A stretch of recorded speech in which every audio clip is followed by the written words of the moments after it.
বাবা, এই যে পরগাছা অপবাদটা আছে সেটা আমি গোছাতে চাই।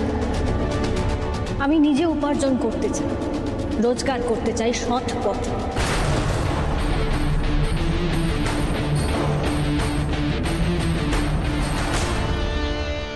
এই যে ধরুন আপনার প্রেসে তো অনেকে ছাপার কাজটা করেন।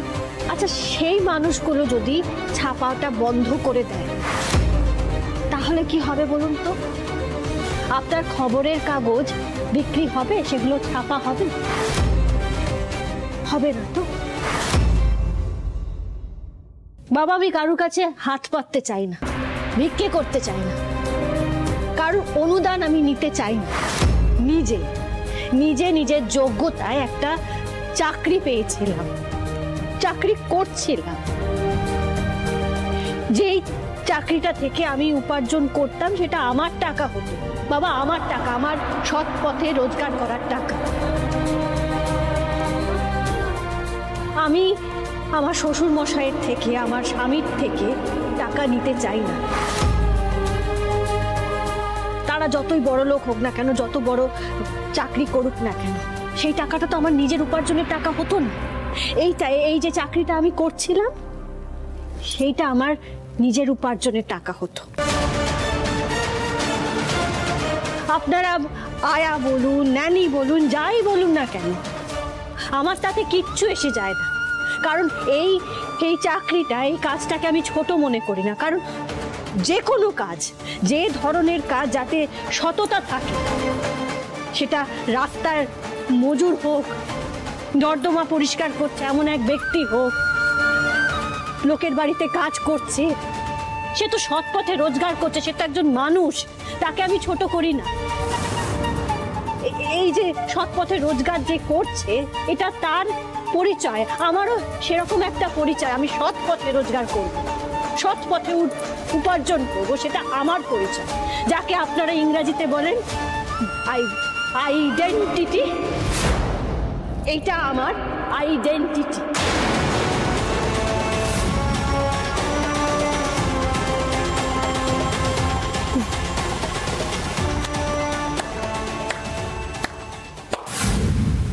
হাউ নাইস, খুব ভালো। আচ্ছা দিদি ভাই, তুমি তো এতক্ষণ ধরে সৎভাবে উপার্জন করা, সৎভাবে কাজ করা, এইসব নিয়ে প্রচুর লেকচার দিলে।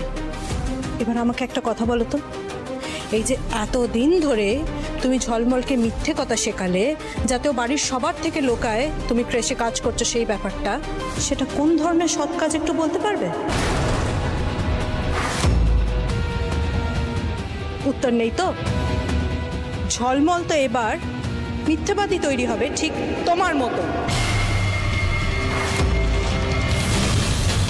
সৎ কাজ নয় ছোট, আমি বলবো আমি অন্যায় করেছি, এই অন্যায়ের শাস্তি আমি নিজেকে ঠিক দেব।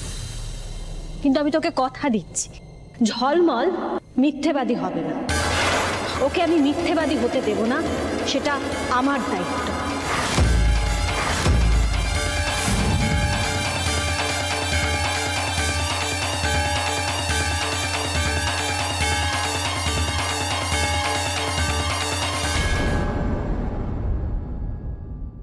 কেন করলে আলো এটা?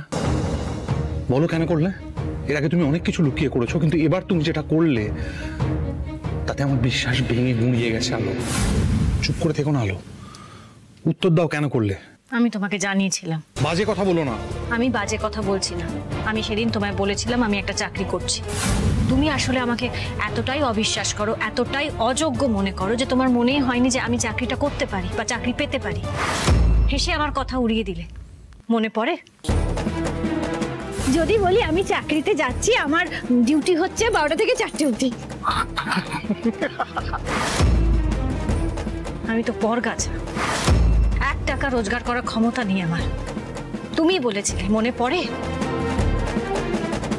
1 টাকা রোজগার করে দেখাও, তুমি একটা পরগাছা, জাস্ট পরগাছা। আমি ভাইফোঁটার দিনও বলেছিলাম যে আমি নিজের পায়ে দাঁড়াবো, রোজগার করব।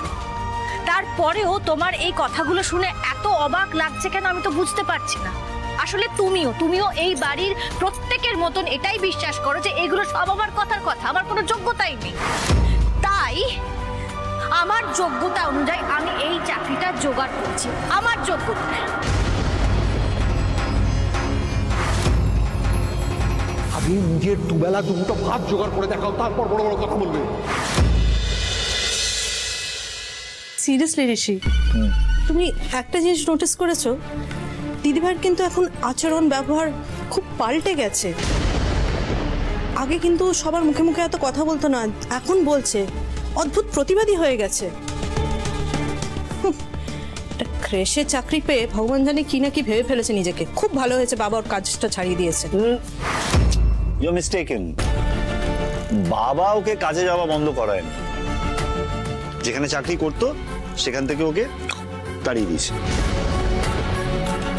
কিন্তু একটা কথা কি জানো মেহুলি, বাঘ মুখে রক্তের স্বাদ পেয়ে গেছে তো।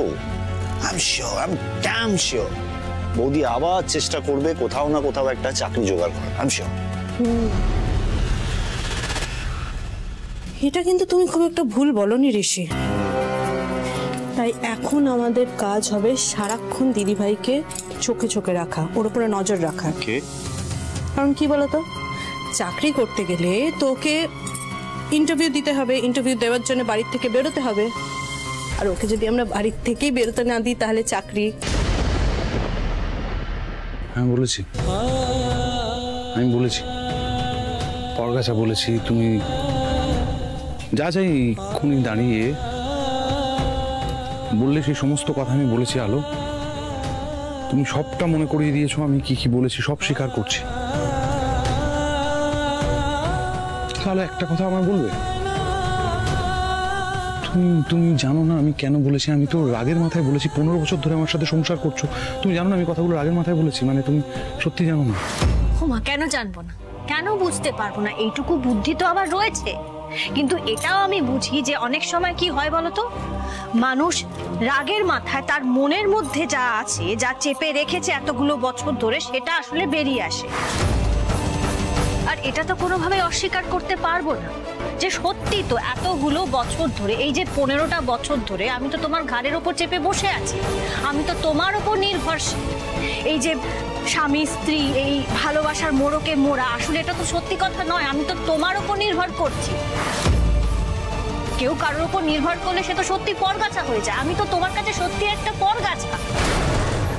দশমীর দিন সেটা তুমি আমাকে আঙুল দিয়ে দেখিয়ে দিলে। হয়তো মায়ের এটাই ইচ্ছে ছিল যে আমার মধ্যে এই বোধটা জন্মাক। এই ক্রেশের চাকরিটা পেয়ে না আমার মনে হয়েছিল আমার পায়ের তলার মাটিটা আমি শক্ত করতে পারলাম। এবার নিজের পায়ে দাঁড়াতে পারবো, কিছু করতে পারবো, সবাইকে প্রমাণ করতে